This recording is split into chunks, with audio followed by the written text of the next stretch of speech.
So now let us see the principles of biotechnology. Okay, so the first principle of biotechnology is genetic engineering, and the second principle is tissue culture. Now, in genetic engineering, we are modifying the genes, as I've told you earlier, right? Forming transgenic animals and everything. Now, here in tissue culture, what are we doing? Is we are using or we are exploiting the property of totipotency. Now, what is the meaning of totipotency? Totipotency is a remarkable feature of the plant cells. Each and every plant cell is totipotent. So, totipotent मतलब exactly क्या? See, totipotent मतलब any cell of the plant can form the entire cell. Okay, any cell of the plant can form the entire cell. That is called as totipotency. Human cells are totipotent? No. Right? एक आप बाल निकाल के डाल दो उसमें से नया इंसान खड़ा हो जाएगा क्या? नहीं. आप अगर नेल्स कट करके डाल दो उसमें से नया इंसान खड़ा हो गया? नहीं. ऐसा नहीं होता. सिर्फ ह्यूमंस के स्टेम सेल्स ये टोटीपोटेंट रहते हैं. But all cells are not totipotent. In plants it's not like that. All cells are totipotent. So you take an explant. Explant मतलब लीफ में से एक छोटा सा सेक्शन हम लोग कट करके ले लेते हैं और वो छोटा सा सेक्शन कट करके उसको इस टेस्ट ट्यूब में सूटेबल मीडियम मतलब बफर में सारे सूटेबल कंडीशंस में माइक्रो ऑर्गेनिज्म फ्री एनवायरनमेंट में with all the nutrients hormones required उसमें ग्रो करते हैं. तो धीरे धीरे ये सेल्स मल्टीप्लाई होते हैं, एक बॉल ऑफ सेल्स बनता है जिसको हम लोग कहते हैं कैलस. फिर कैलस में से धीरे धीरे रूट और शूट डेवलप होता है. ठीक है, फिर उसको निकाल करके शॉर्ट छोटे छोटे पॉट्स में प्लांट कर देते हैं और फिर वो पूरा प्लांट बन जाता है. So that is called as tissue culture. ये tissue culture is a rapid way of cloning the plants. ठीक है, से फॉर एग्जांपल आप लेस की कंपनी में काम कर रहे हो. ठीक है, तो लेस की कंपनी में आपको फास्ट प्रोडक्शन चाहिए किस चीज का? ऑब्वियसली पोटैटोस का, क्योंकि रॉ मटेरियल क्या है लेस की कंपनी में? अगेन पोटैटो और पोटैटो चिप्स. राइट, तो वो बनाने के लिए पोटैटोस को फास्ट कैसे ग्रो करेंगे? By this method of tissue culture. In fact आपने एक ब्रांड सुना होगा जिसका नाम है प्रिंगल्स. ठीक है, प्रिंगल्स नाम का एक ब्रांड है पोटैटो चिप्स का. तो ये प्रिंगल्स नाम के ब्रांड में उसके ऊपर आप इंग्रेडिएंट्स में अगर पढ़ोगे तो लिखा होगा जीएम पोटैटोस. ठीक है, जीएम पोटैटोस मतलब क्या? GM is genetically modified potatoes. इसके लिए आप प्रिंगल्स का अगर चिप्स देखोगे तो every chip is that saddle shape. ऐसा एक पर्टिकुलर शेप रहता है उसका. ठीक है, सैडल शेप में एवरी चिप का आइडेंटिकल शेप रहता है. आप ऐसा बुधानी की चिप्स में ऐसा नहीं देखोगे, या अपना लोकल बालाजी के चिप्स में ऐसा नहीं मिलेगा, लेस के चिप्स में भी आपको ऐसा नहीं मिलेगा. लेकिन प्रिंगल्स का अगर आप चिप देखोगे every chip and it's having uniform consistency, texture, color, flavor, sub uniform. क्यों? Because they are genetically modified potatoes, again using the technique of tissue culture. Okay, so genetic engineering, this includes techniques to alter the chemistry, genetic material, DNA and RNA to introduce the material into the host and thus change the phenotype of the organism.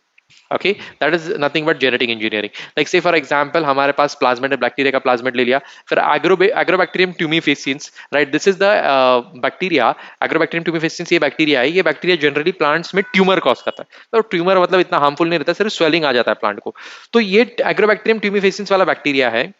तो ये vector मतलब career के तौर पे हम लोग use कर सकते हैं. कैसे?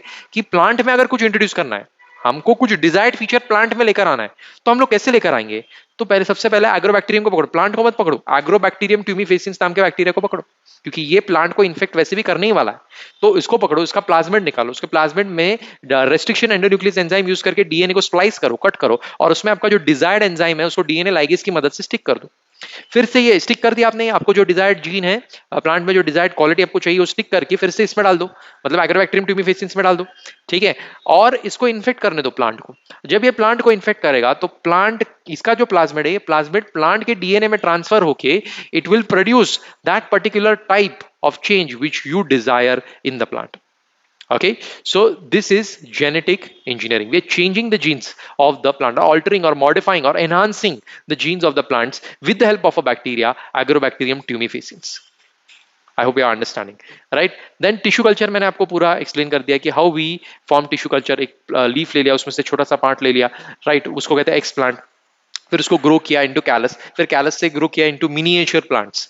ठीक है, मिनी प्लांट्स. फिर उसको पॉट कर दिया. ठीक है, पॉट करने के बाद में you can accelerate the growth of the plant. तो इसमें एडवांटेज क्या है? स्टेराइल है, माइक्रोबियल फ्री एनवायरनमेंट है, कोई प्लांट को कोई डिजीज नहीं, कुछ नहीं. ठीक है, it will be all uniform, clones बनेंगे without any disease free environment में ये प्लांट्स हम लोग ग्रो कर सकते हैं. Then conceptual development of the principles of genetic engineering reproduction provides opportunities for variation and recombination of genes. Asexual reproduction preserves the genetic information while sexual reproduction has some variation.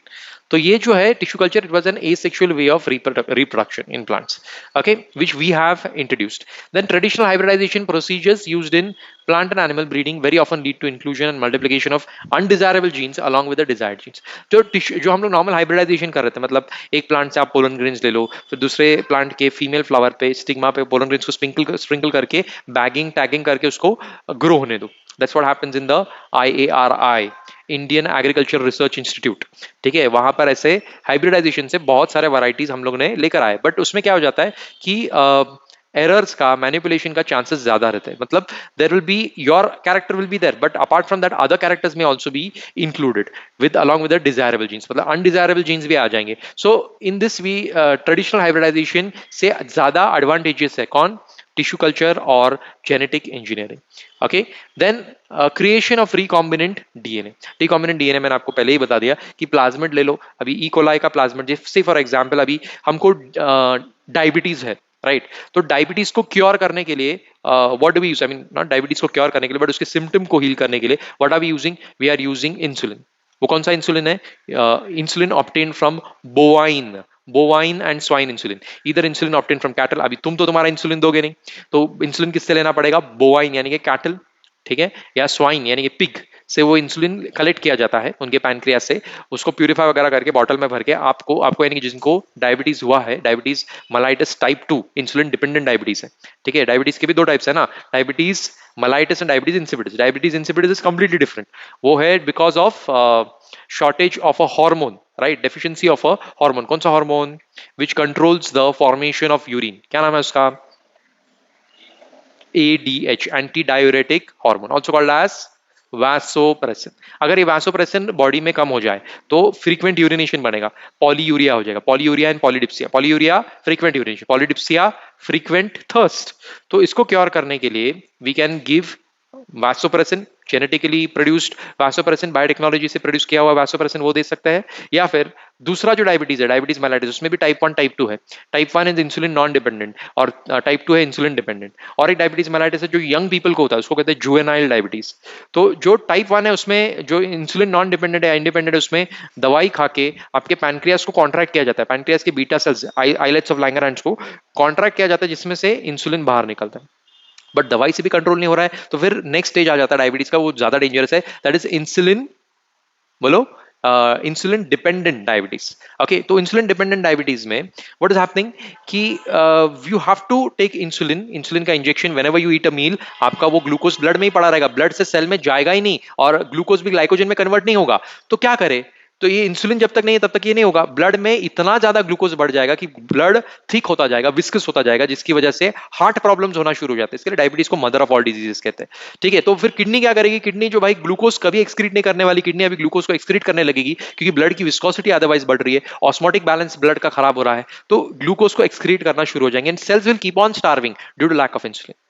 तो ऐसे situation में क्या करें? ऐसे situation में कोई option नहीं रहता है. स्वाइन और बोवाइन इंसुलिन हमारे इंसुलिन के साथ मैच होते हैं. 51 अमाइनो एसिड्स का हमारा इंसुलिन होता है, टाइप ए और type B. Okay, sorry, chain A और चेन बी होते हैं, उसमें दो चेन्स होते हैं. चेन ए में 31 अमाइनो एसिड रहते हैं, चेन बी में 20 अमाइनो एसिड होते हैं. टोटल मिला के 51 अमाइनो एसिड का ये इंसुलिन है. हमारे बॉडी का सबसे छोटा प्रोटीन है. कौन? इंसुलिन. प्रोटीन हार्मोन है ये, राइट. तो अब सिंथेसाइज नहीं हो रहा, बोवाइन और स्वाइन का लेना पड़ रहा है, इंजेक्शन ले रहे हैं. अब उसमें भी और एक इशू है. इशू क्या है कि if you continue to take bovine and swine insulin for a period of 20 years, तो क्या हो जाएगा? आपका कोरोनरी आर्टरी हार्ड हो जाएगा, ये एक्सटर्नल इंसुलिन की वजह से, क्योंकि अल्टीमेटली होए किसी और का ना, आपका नेचुरल नहीं है, तो कुछ ना कुछ साइड इफेक्ट्स दिखाई देंगे. तो एक तो आपका कोरोनरी आर्टरी हार्ड हो जाएगा, डायलेट नहीं हो पाएगा, दौड़ोगे सांस फूल जाएगी आपकी, right. So you will not be able to run for a longer time. क्यों? क्योंकि कोरोनरी आर्टरी डायलेट नहीं हो सकती, नंबर 1. नंबर 2 जो होगा रेटिनोपैथी, अंधे हो जाएंगे बहुत सारे लोग. यहाँ तक कि मेरे तो एक डॉक्टर भी पहचान में है जिनकी मम्मी को ही डायबिटीज था, और वो बेचारे उनकी आई साइट खो बैठे. रेटिनोपैथी कहते हैं उसको, रेटिना डैमेज हो जाता है because of taking this external insulin. तो ये एक्सटर्नल बोवाइन और स्वाइन इंसुलिन लेने की जगह पे ह्यूमन का इंसुलिन अगर ले ले, तो ह्यूमन के इंसुलिन लेने की वजह से आपके ये सारे प्रॉब्लम सॉल्व हो जाएंगे. वो आपको कभी भी रेटिनोपैथी या कोरोनरी आर्टरी हार्ड नहीं होगी. बट ये ह्यूमन इंसुलिन कौन देगा? कौन अपना इंसुलिन देगा? ठीक है, मैं आपको 2 लाख रुपए देता हूं, आपका इंसुलिन दोगे क्या? नहीं दोगे, क्योंकि आपके पैनक्रियास को निकालना पड़ेगा, फिर आप मरोगे. ठीक है, तो कोई मरना नहीं चाहेगा. तो फिर काहे कैसे बनाए ये इंसुलिन?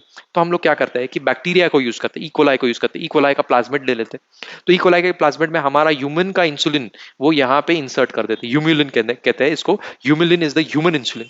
तो इसको इंसर्ट कर देते हैं यहाँ पे, कट कर दिया, कट करने के बाद में सॉरी यहाँ पे कट कर दिया, स्लाइस कर दिया, स्लाइस करने के बाद में यहाँ पे इंसर्ट कर दिया। ठीक है, ये ह्यूमन का जो डीएनए अपना इंसुलिन का डीएनए वो यहाँ पे स्टिक कर दिया और उसको फिर से इंसर्ट कर दिया किसमें, इकोलाई में। इकोलाई में इंसर्ट करने के बाद में इकोलाई मैंने आपको बताया कि एवरी 8 मिनट्स में डबल हो जाता है।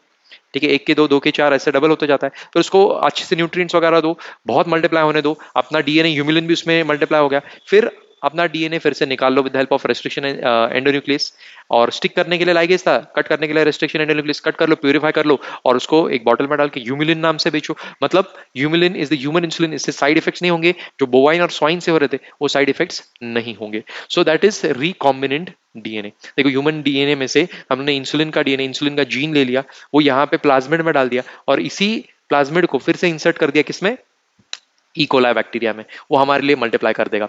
ठीक है, so overcome this limitation allows to isolate introduce only one set of desirable genes. तो नॉट ओनली इंसुलिन, इंसुलिन के अलावा कोई क्लॉटिंग फैक्टर्स है या कोई और छोटे हार्मोन्स है, क्योंकि प्लाज्मिड में लोडिंग कैपेसिटी ज्यादा नहीं, प्लाज्मिड छोटा है, ज्यादा लोडिंग कैपेसिटी उसमें नहीं है। तो छोटे छोटे जो हमारे फैक्टर्स या हार्मोन्स की जरूरत है तो हम लोग इससे कर सकते हैं, बड़े अगर है तो उसके लिए हमको कॉस्मिड यूज करना पड़ेगा। Okay, so a piece of DNA which is somehow transferred into an alien organism would not be able to multiply itself in the progeny cells of the organism. ठीक है, ये चैलेंज था। Then but when it gets integrated into the genome of the recipient, मतलब सिर्फ अपने ये टुकड़ा अगर डायरेक्टली इंसर्ट कर दिया तो वो मल्टीप्लाई नहीं होगा, लेकिन अगर उसको प्लाज्मिड में उसके जीनोम में इंसर्ट कर दिया तो डेफिनेटली वो मल्टीप्लाई होगा। और वही रिकॉम्बिनेंट डीएनए का हम लोग ने जो फीचर है वो यूज किया, and we have formed Humulin, although it is very costly, not practical at the moment, but धीरे धीरे धीरे ये चीजें प्रैक्टिकल हो जाएंगी। Okay, then this process is called as cloning, or making identical copies of any DNA template. Okay, so here we have finished with our DNA technology.